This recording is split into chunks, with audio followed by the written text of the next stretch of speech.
Nouvelle année, nouveaux objectifs et ça vaut également pour le docteur. Bonne année 2023 à tous. Alors oui, je sais, on est le 5 janvier, ça se dit plus trop, mais en tout cas, je vous souhaite une bonne année 2023. Me concernant, vous le savez maintenant, je vais continuer à vous proposer du contenu sur Dr Wrestling durant cette année 2023. Et je vais également donner du contenu en exclusivité sur mon compte TikTok Dr Wrestling. J'ai décidé de professionnaliser ce compte TikTok et de proposer des histoires plutôt captivantes autour du catch. Et pour ceux qui regrettent l'époque où je faisais des vidéos montées sur YouTube, eh bien rendez-vous sur TikTok puisque c'est ce que je fais. Et le moins que l'on puisse dire, c'est que la première vidéo de ce genre a littéralement cartonné. Mais aujourd'hui, on va parler des 5 catcheurs qui n'ont jamais tourné heel à la WWE. Un sujet dont je voulais parler avec vous aujourd'hui, et donc, eh bien c'est parti les amis, on y va pour cette petite liste des catcheurs qui représentent les grands gentils. Et on démarre tout de suite avec un luchador que tout le monde connaît, toutes les générations, puisqu'on va parler de Rey Mysterio. Alors d'ailleurs, à la base, on devrait dire Rey Mysterio Junior, puisque son oncle était Rey Mysterio Senior, le premier du nom,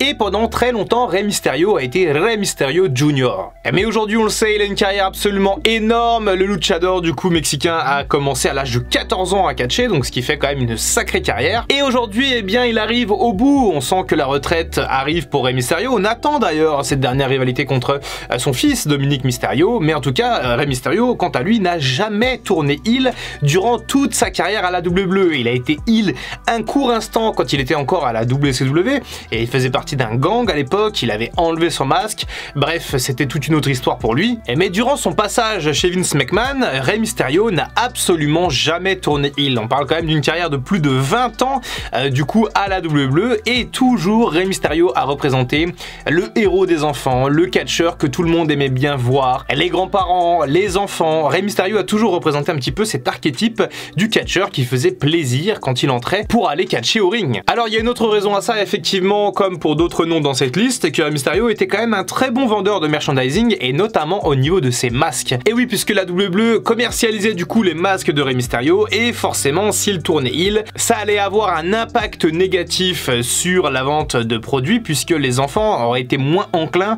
à acheter les masques de leur idole. Donc du coup Rey Mysterio n'a jamais tourné heel et c'est peut-être bien pour ça. Deuxième nom de cette liste à n'avoir jamais tourné heel chez Vince McMahon et c'est Rob Van Dam. Et oui, Mr. Monday Night, qui a une carrière pas très longue quand même du côté de la WWE, beaucoup moins longue que celle de Rey Mysterio.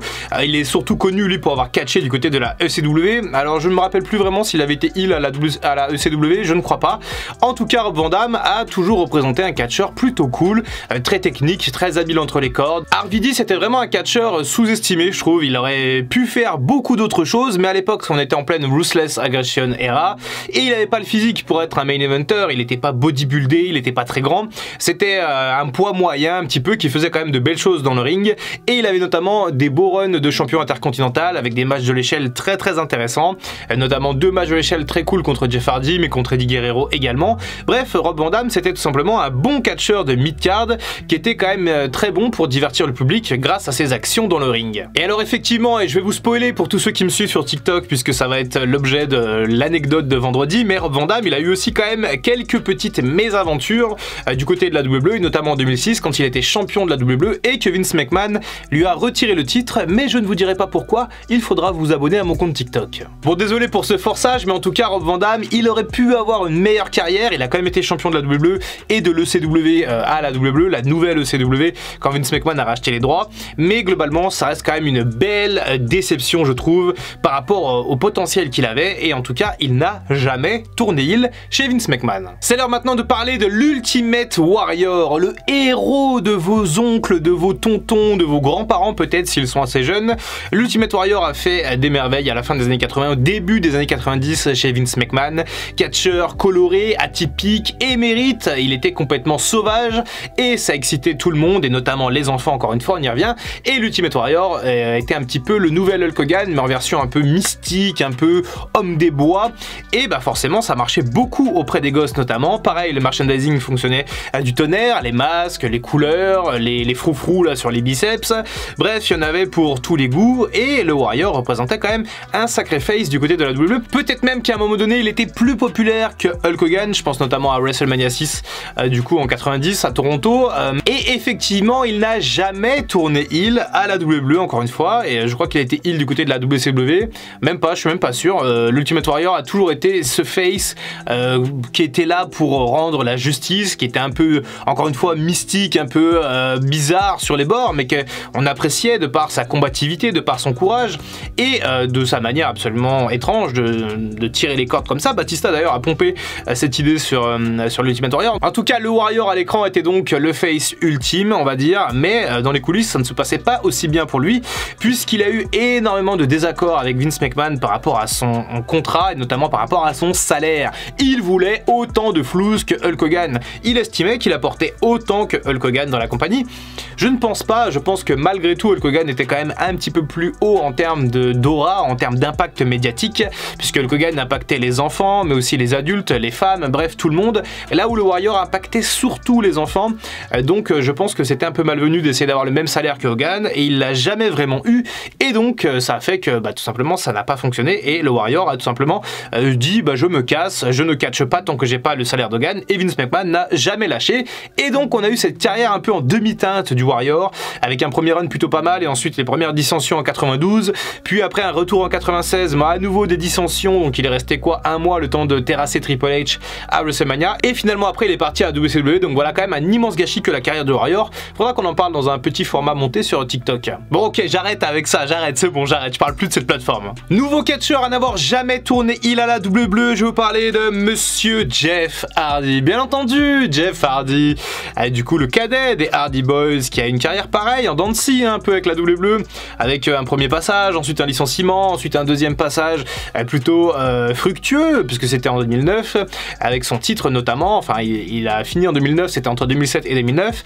et ensuite un ultime passage un peu osef, où il s'est pas passé grand chose, hormis le retour des Hardy Boys à WrestleMania 33 en 2017, et ensuite il est parti du côté de AEW, et depuis on ne l'a pas vu puisqu'il est en cure de désintox, le cher Jeff Hardy. Bon, Jeff Hardy, il a quand même été heel une fois dans sa carrière, c'était du côté de la TNA à l'époque, il campait un espèce de personnage un peu chelou avec une grande cravate, il venait au ring en fumant des clopes, il avait vraiment un look badass, et j'adorais ça, il avait même customisé la ceinture de champion TNA à l'époque, et il y a aussi ce passage un petit peu en broken Jeff Hardy, où avec son frère ils ont réinventé un petit peu les codes du catch entre 2015 et 2017, encore une fois du côté de la TNA, et ils étaient un peu face, un peu heel, ils étaient un peu twinners, mais j'ai trouvé que ces gimmicks étaient véritablement énormes. Mais à la WWE, le cher Jeff Hardy n'a jamais tourné heel, il était face au début quand il était surtout en équipe avec son frère Matt, ensuite il est revenu en 2007 du coup, et il a eu un run de face absolument énorme, il a une aura très importante, c'était le catcheur le plus populaire en 2008, Jeff Hardy devant John Cena, imaginez-vous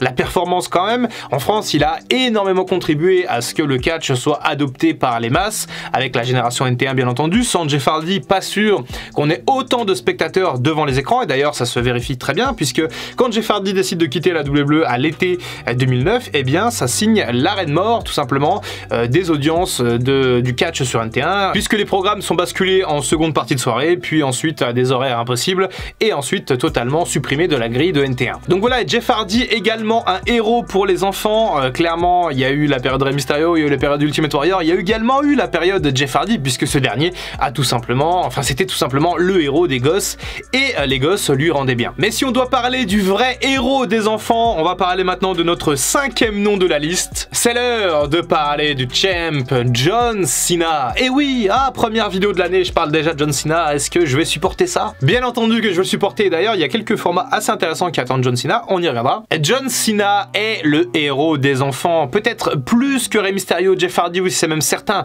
John Cena c'est tout simplement le héros, le marine, le patriote américain qui se bat du coup pour ses valeurs, pour ses principes, pardon pour cette petite référence. Et je vais même vous dire quelque chose, John Cena il a pris le meilleur de ce que Hulk Hogan proposait dans les années 80 et 90 pour l'adopter un petit peu à la sauce 2000 et le bonifier. Et ça a marché du tonnerre, John Cena n'a jamais eu besoin de tourner heel à la WWE puisque ça a toujours fonctionné, il était adoré par les femmes et les enfants et détesté par les hommes qui en avaient un peu marre de le voir toujours sourire bêtement. Après je généralise un petit peu, mais globalement c'est ce qui en ressort parmi les gens qui aiment ou qui détestent John Cena. Alors Cena également c'est un maître du merchandising, ses t-shirts colorés, ses bandeaux, ses bracelets, tout ça se vendait comme des petits pains, meilleur vendeur. Et effectivement pour la WWE ça devait être un crève-cœur de se dire tiens est-ce qu'on va faire tourner John Cena heel ou pas. On a attendu ça pendant des années et des années pour un espèce de renouvellement de personnage, pourquoi pas, puisque John Cena quand même ça fait 20 ans qu'il catche pareil avec la même gimmick. Et au final ça n'est absolument jamais arrivé, la WWE n'a jamais voulu que John Cena tourne heel et je pense que c'est une bonne chose puisque certes on a le côté attraction, plus grand face de la génération, merchandising à gogo, mais on a aussi quelque chose de très important, c'est que John Cena c'est l'égérie tout simplement de la fondation Make-A-Wish où du coup c'est une fondation où les enfants malades peuvent faire un vœu et bien souvent il y a le vœu de rencontrer John Cena. John Cena fait partie de ce programme et John Cena est également la personne, toute catégorie confondue, qui a réalisé le plus de souhaits pour les enfants malades. Je crois qu'il en a réalisé plus de 600 de mémoire. Donc il y a aussi cette dimension un peu sociale qui fait qu'on ne pouvait pas faire tourner John Cena. Et donc tous ces paramètres, tous ces facteurs cumulés font que la WWE a sans doute bien fait de ne jamais faire tourner heel notre cher John Cena. Voilà pour la liste des 5 catcheurs qui n'ont jamais tourné heel. Je ne pense pas en avoir oublié. Si c'est le cas, n'hésitez pas à me le dire dans les commentaires. Allez vous abonner à mon compte TikTok parce que je vous promets de la qualité sur ce compte. Et si jamais encore une fois les formats scriptés, montés ou avec du storytelling vous manquent sur la chaîne YouTube Dr Wrestling, eh bien je vous donnerai ce que vous voulez sur TikTok. Et comme ça, eh bien ça permet d'allier un petit peu les deux. C'est peut-être bien l'équilibre pour 2023 en ce qui concerne l'entité Dr Wrestling. C'était Dr Wrestling, à bientôt pour une prochaine vidéo et en attendant, comme d'habitude, prenez soin de vous. I can feel the blood creeping up from the heathens. Got will, got fight, got pride, got reason. If they wanna go eat, then you know I'm gon' feed them. If you're coming for me, hope you're ready for a demon.